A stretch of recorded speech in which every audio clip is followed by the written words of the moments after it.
Okay, everybody. Hello, it's Diane Brandon Moody. I'm back with 50-something Love. It's your podcast for all things of interest to women over 50. Thank you for being here and for listening. Now, sometimes I suggest you drag your husband or your better half, your partner, into a podcast and have them listen. And this is going to be a good one. I think you should have them listen today because it'll explain a lot. We have a really juicy topic going on today. And if you're a woman, you will probably experience this in some form or another at some point in your life. And I'm talking about the topic of menopause. Dun, dun, dun. So I have with me a lovely guest, and her name is Vanessa Ross. And she is going to be talking to us about menopause. Now, before we get to that, just reminding you, I'm a dating coach for singles over 50. So if dating at this age is baffling to you, I got you. As I've said here before, I got married for the first time at 58 when I finally learned how to navigate that world and did it well, and ended up getting married 365 days later after meeting my husband. So I can tell you how it works. So if you want to meet me, go grab my free guide, 50 Places to Meet People Over 50 at dianebrandonmoody.com. So now we'll get to the juicy part. You know how I love juicy stories. So, Vanessa, I would love for you to start talking with us about menopause and all things menopause, but to get to it in a little more structured way, tell me who you are, what you do, and how you got into this world. Thank you. Well, it's great to be here. I love everything about your podcast and your story. So it's fun to be able to speak to your audience and talk about menopause, because women over 50 are, if they haven't already experienced it or gone through it, they will soon. We're half the population. So it's a universal experience. And I hope there are some partners listening so they can be understanding and supportive of this life transition for their partners. So I am a nurse midwife and a menopause certified provider and a certified coach. I've been a nurse midwife working in women's health, in all things women's health, for 23 years. And I have for 10 years have had a specialty in pelvic pain and sexual wellness. And about 4 to 5 years ago, I'm 51 now, and I started going through perimenopause in a pretty intense way. And I realized that I, like most healthcare providers, had only had one lecture on menopause. And in the settings that I had worked in, I really had not very many peri and postmenopausal patients. It just happened to be that way for a long time. But I was starting to see more of them. I was starting to go through it. I had become a nurse midwife in 2001. And the year after that, the Women's Health Initiative study came out, which was a very large study that had some concerning results about the safety of hormone therapy. And it really scared people, scared clinicians, it scared women out of considering hormone therapy. And so there was really like a 20-year gap that I call the dark ages of menopause care, in which there were just not a lot of solutions offered for the symptoms that we experience during perimenopause and menopause. And a lot of providers just telling people to tough it out, and they just have to get through it, and not offering a lot of help. So I found this to be unsatisfying for myself once I was going through it, and started looking at what was the research that had come out since 2001, right? Because we're talking, this is just in about 2018, 19 that I was really starting to experience a lot of hot flashes, night sweats, interrupted sleep, mood changes. And I had tried a lot of natural things. I sort of tend to go that route first, even though I'm, a healthcare provider in the modern medical system. My sort of personal tendency is to try, other measures before medications, and nothing had really helped. So I started digging into it. And fortunately, right around that time, there was a really great book published called Estrogen Matters, which I would highly recommend to your listeners, that really encapsulated all of the research. It was written by an oncologist and a health researcher. And they did a great job of explaining the history of hormone therapy, why the Women's Health Initiative study results were not really applicable to the majority of women of this age seeking help for their menopausal symptoms, and how the negative aspects of the study had been really overblown in the media. And so that made me, continue to look for more solutions for myself and my patients, and eventually then to become certified as a Menopause Society certified provider. So this has been a very personal journey for me.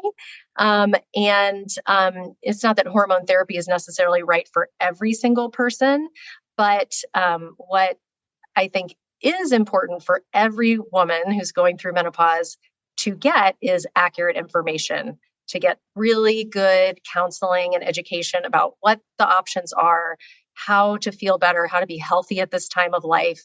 And actually that in itself can really help us feel more empowered and embrace this time of our lives, because I think it's actually a really exciting transition when we get that support and help. So that was the beginning. And then my coaching, I have added on to that health and life coaching for midlife women, because there's so much more to it than just hormone therapy, but is certainly a big piece of it. That is wonderful information. I'm going to let the audience in on a secret. We actually recorded this once before, and the audio came back so distorted I couldn't use it. So I have heard some of the things that she had to say, and I will tell the audience. My little personal story is that I was prescribed some hormone therapy, I want to say 5 years ago. And 2 years later, I had a small cancer in the neck of my uterus, uterine cancer, and ended up having to have a full hysterectomy. I don't know the cause and the effect of the estrogen for sure. There's no knowledge there, but my surgeon, my gynecologist, both are men, but both told me not to do estrogen. And the sleep interruption was getting worse. Muscle aches was getting worse. General crankiness was getting worse. And so when Vanessa told me about this new study, I went on a mission to find a new gynecologist who was certified in menopause, and that was wonderful. So now I'm on the cream and I'm feeling better already. And that's only been, I don't know, 3 weeks, something like that. So she knows what she's talking about. Loved my gynecologist, but he retired, and so I needed a new one anyway, and the same for my surgeon. So I will say that menopause is beginning to be a topic of discussion more than it's ever been before, mostly because those of us in Gen Jones and Gen X, we like to talk about everything, and so we're talking about it. And I think it's wonderful, because our mothers and grandmothers just had to suffer in silence and talk about the change in hushed tones and be miserable. And there's no reason to do that if you can help it. So it was a relief to me to find out that all that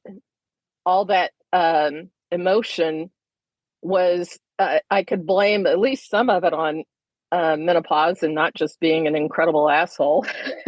I mean, yeah, boy, could it come out. So I think it's a great thing that we talk about it. We keep talking about it. And it's especially a great topic for partners and husbands and boyfriends, for them to understand, because a lot of this is, this is nature. It's not us just waking up one day crabby. It's something that happens. Yeah, so I'd love to. Can I pause on that for just a moment? Because I think that's such an important point. Because I think that, there's a various factors that play into this, but we've had, a lack of scientific research on women's health for decades. If you start learning about the history of health research, you'll find very quickly that women have been underrepresented in most studies. And so we are just now beginning to really learn about what's happening in the brain of women as we go through the different hormonal changes of our lives, which are much more dramatic and profound than men. So even if we never have a pregnancy, which does induce a lot of brain changes, menopause induces a lot of significant brain changes. And so women have been hearing for decades or maybe hundreds of years that these symptoms, like you're describing, mood changes, cognitive changes, brain fog, these are very common symptoms of menopause, are all in our heads. And they've been attributed to all kinds of things, including like way back, they would attribute it to our uterus, like floating around our bodies, causing hysteria. So it goes very deep and far back that these real experiences were dismissed and minimized and actually made to make women feel like less than men. And that's therefore the shame and the stigma and the hiding it, not talking about it, because to talk about it would be to admit weakness of some kind. But in reality, these are real structural changes happening in our brains. There are also changes in the neurotransmitters in our brains. There are changes in the regulation of our temperature in our brains. That's where hot flashes come from. They come from our brains. So anybody tells you that any of this is all in your head, you say, yes, it's happening in my brain. It's literally happening in my brain. And if people are more interested in more information on that topic, there's a great book that came out just a couple months ago called The Menopause Brain, by an Alzheimer's researcher named Lisa Mosconi. And she really details all of that. She's doing lots of great research on women's brains. So I'm glad that you brought up that particular topic, because I think that it's something that we can really alleviate the shame about by talking about it more. Absolutely. I have to say that I don't know when perimenopause started for me, and I'm not sure where that ran into menopause either. I am one of the lucky few, and so was my mother, that I didn't really have hot flashes.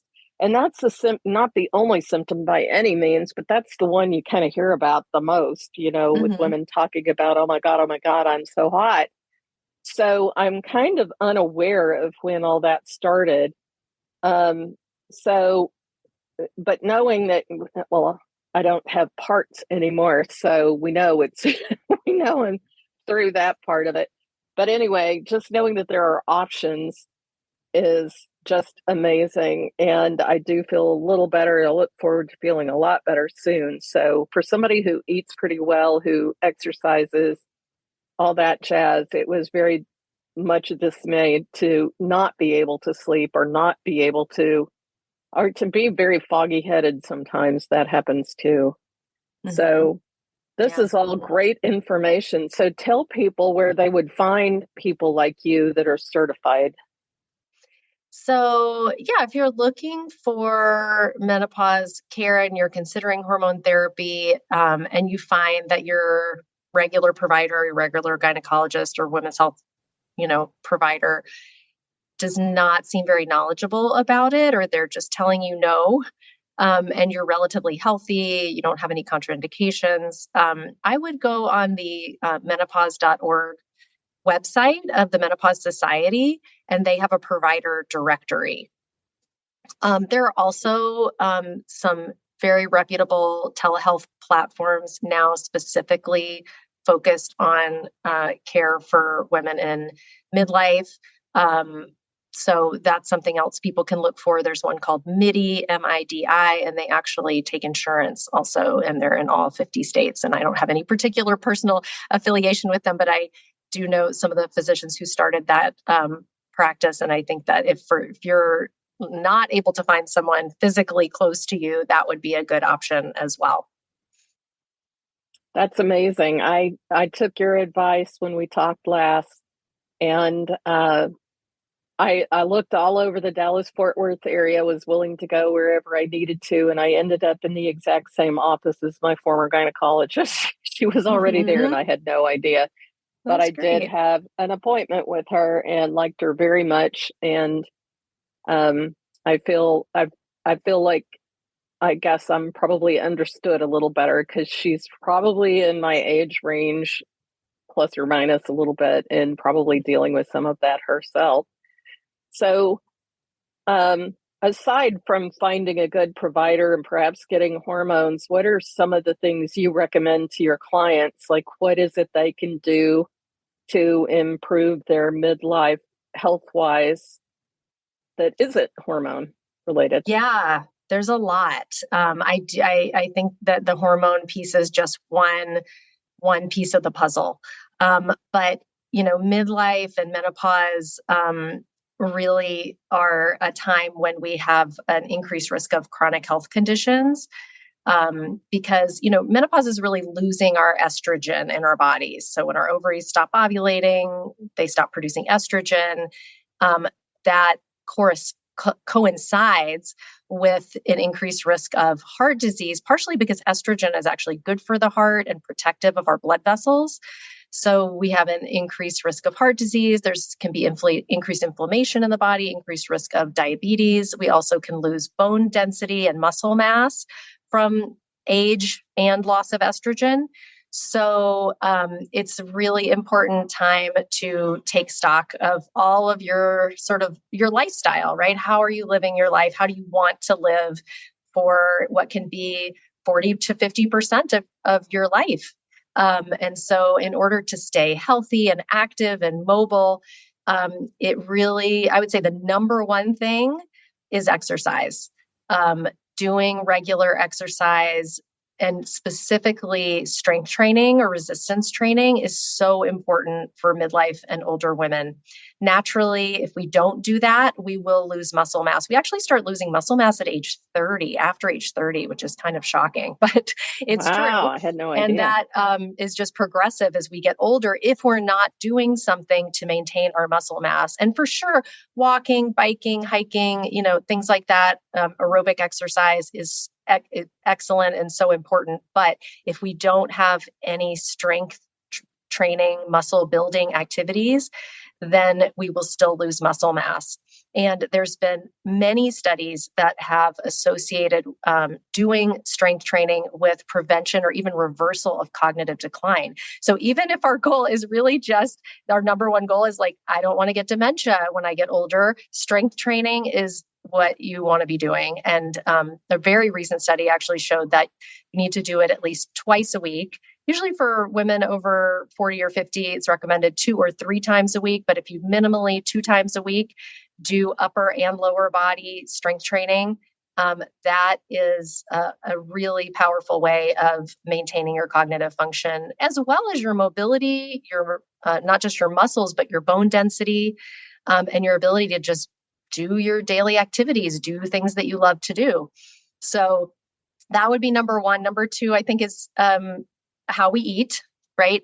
There's lots of evidence for the Mediterranean diet, plus as many different plants as we can get into our diets to maintain our gut health, which also helps us with our mood. We need to get enough protein. So that's a big focus that I think we need to have a little bit more focus on as we get older, because we actually are a little bit less efficient at utilizing protein. So we need to get 20 to 30 grams of protein at each meal, so 3 times a day. And that's also going to help us with our muscle building activities. And then prioritizing our self-care. And by that, I mean managing our stress. Resting more often is something that we need to intentionally build into our lives, because a lot of us in our 20s, 30s, 40s even have been busy working, maybe raising families at the same time, just going. And when you start to hit perimenopause, that strategy is not really sustainable for many people. It's sort of like the superwoman myth starts to break down. And just taking time to do some intentional self-care, to manage our stress, to get enough sleep, so important. And then, making sure that we have things in our lives that we really love, that are bringing us pleasure, helping us continue to grow and learn, so that we keep using our cognitive abilities, um, and having healthy, happy relationships. So that's what your podcast is about. But it's more than, of course, our romantic relationships. It's all of our connections, our social connections. So I think all of that together is really a recipe for a very satisfying, exciting midlife that's full of potential for who knows what, like I said, in the next chapter of our lives. Yeah, I think if the pandemic didn't show us anything, it showed us how important those connections are to maintain with other people, and how poverty stricken we are without them and how rich we are with them, whether it's a romantic relationship or friends or family, however that looks, that those relationships were just starved without them. So that's a big part, I think. So if I were your client, where would we start? Well, usually I start with people, with assessing where they're at, what's going on with them, what's bringing them to me. Usually they're trying to figure out what's going on in their with their hormones, mentally and emotionally. So it's sort of education, breaking that down, talking about hormones so they have good education about what their options might be. And then assessing where are the opportunities for them to optimize their lifestyle factors to thrive at midlife, not just to survive menopause, but to actually embrace it as an opportunity to put into place the kinds of habits really that are gonna enable them to create whatever they want for this next half of their lives, and to feel empowered by that experience, rather than, like they're just slogging through it, or that, it's all over, or it's all downhill from here, those kinds of things that we've been told, right? Those are the part of the cultural narrative of aging. But to really flip the script on that, I think is really empowering. And so, I work one-on-one with people. We assess, like, what are their priorities, what are their values, what are their goals, and how can we align a really empowering plan with those goals and values. And then, meeting regularly, creating structures that support them, helping them implement those things. And it's often just little small changes, on a consistent basis that really give us the most results. So it's helping people really do that and stick to those changes so that they become someone who, whatever it is, if it's they're not exercising and it's just bringing in regular movement into their lives, or if they're super stressed out and they need to work on creating boundaries in their lives and new habits of self-care and managing their nervous system better to like bring that stress reduction down so they can get good sleep at night. It's so many, there's so many possibilities. So it's a very individualized process, but I would say there's certainly a lot of common threads that run through the experience of a lot of my clients. And so that's the work I love to do. I have my clinical practice, which I still really love doing. And I do hormone therapy and other types of, women's healthcare in that world. But my coaching practice, I get to help people with like everything else. The modern medical system does not, as clinicians, give us much time to really help people. We can be like, eat better, exercise more, get more sleep. But the time that we're allotted to actually help people figure out how to do those things in real time in their lives is very minimal. So that's why I really was drawn to coaching, because it had such a big impact on my life at a certain time, which happened to be in that same perimenopausal period when I was going through a lot of other life changes. So I just know how that combination can be incredibly powerful to help us move forward on what we want to create and who we want to be in our lives as we age. This is all such a fascinating topic. I really enjoy it both times. I've enjoyed the conversation. So, where do people find you if they decide they need more Vanessa in their lives? How do they find you?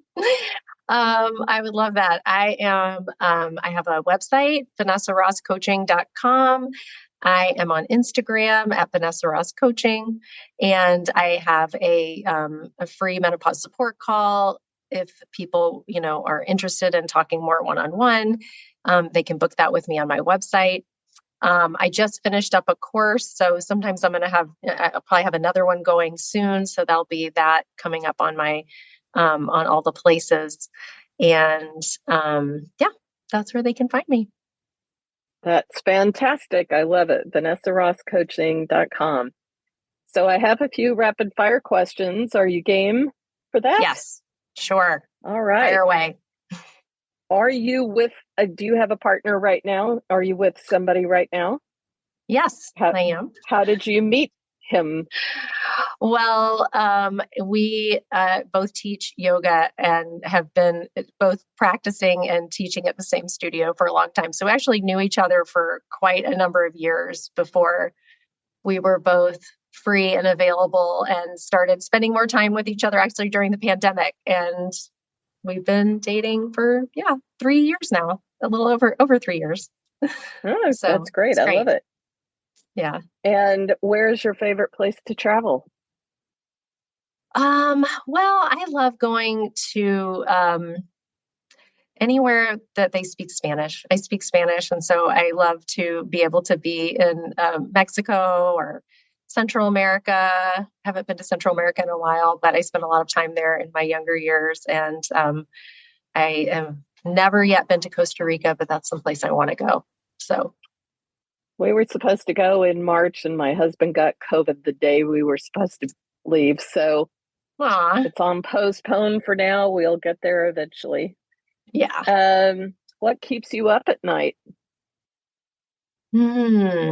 Well, sometimes if I'm up at night, it's usually something that I am working on, in my brain, that my brain gets busy and doesn't want to let some topic go. That's something I've learned a lot of tools to manage myself in the middle of the night. So right now it's probably, things focused on my business and, that I wake up and my brain's still working on them. So I have learned to tell myself, we're going to be better at working on that in the morning. That's great. Let's turn that off for now. Yeah, go roll over, go to sleep. What's your favorite curse word? Fuck. Yeah. In your line of work, I suppose so. Can use it for so many things. Yeah. Exactly. Who's your celebrity crush? Brad Pitt. You asked me this the first time and I was sort of blanking, but then I realized, no, he's been my celebrity crush since I was young, and he's holding that position. It's not a huge thing, but it's just like, yeah. He's okay. He's still got it. He's still got it. Yep. What's your favorite food? Oh, gosh. Avocados. I can put them on anything. I love me some avocados. What's your guilty pleasure? Oh, probably the occasional cocktail. I don't drink as much as I used to because I never really drank that much. Luckily, it's never been a problem for me, but I have found that as we get older, it sort of sits with me a little bit less well, and I have to be very, moderate. So, and also I'll just make just another piece of education. The studies show best for women to drink 3 or less drinks a week seems to be corresponding to better heart and brain health. So I follow that guidance, but I still, a couple times a week, I'll have a little cocktail. I have a hard time giving up whiskey if it's put in front of me. But Diane, like you, we would have a whiskey together. Yes, absolutely. Yes, it's my Scotch, drink. bourbon. What's yours? Bourbon. I'm originally from the South. I'm from Tennessee. So well, there you go. I just got back from Nashville, so I'm aware. Yeah, if you made me pick, it would be Scotch, but I can go for some good bourbon anytime. So yeah. All right. Well, thank you for answering all those questions. Thank you for being generous and coming back when the audio gave me trouble. So thank you. So everybody, you're welcome. Vanessa Ross Coaching, if you're interested in talking to her about menopause. And I, again, am Diane Brandon Moody, and you can go to my site, dianebrandonmoody.com, for that free guide on 50 places to meet singles over 50. And like I always end this, hey, y'all, go out and drink some champagne. Just 3 a week, no more than that. Drink some champagne for no good reason. Thank you. See you later. Bye.